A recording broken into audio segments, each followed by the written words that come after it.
How do you make a big room scary? See, here at HellsGate, we like to bring our guests all the way up to the attic and then all the way down to the basement. And the fastest way to get from the attic to the basement is the slide. Once you took the slide down, it kind of didn't have much oomph anymore. It was boring as shit. So now, I thought it was exciting. well, there's one lie. The pitfall with building that big room is that sometimes a big open space isn't scary. We are gonna layer different scare tactics to turn, oh, cool room, to, oh, hell no! 2017 lab on 3. 1, 2, 3. Establish awe. We're gonna make the basement about 8 feet longer. We're gonna put in a catwalk. We're gonna build this giant 20-foot tall basement lab.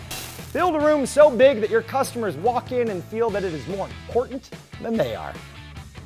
Step 2, create a room within a room. If you leave that room open, there's nowhere for that actor to come out of. You always see him coming. If you create smaller spaces within your large space, you can cut down the sight lines, disorient your guest, and give your actors a powerful place to come out of nowhere for that scare. Open up multiple sight lines of where you're coming from, where you're going to, and even areas of the haunted house you're not going to send that customer. So we're creating huge shots in there where you can see 40 feet of the space, but only from certain angles. As you're leaving the room, the sight lines are so that you can always look back to your left and open up new scares from the right. 1, 2, scare! That's the typical classic haunted house technique. 1, 2, you. Set up a prop, hit him with an actor. 1, 2, 3. You start out with a nice static prop that's not going to do anything but pull your attention. And as you make your way this way, we bring a nice moving prop to the table, just upping the ante a little bit. Step 3, my next prop is... Boom scare. 1, 2, you with a zombie. Changing textures. One of the worst things about big giant room designs is when it all looks exactly the same.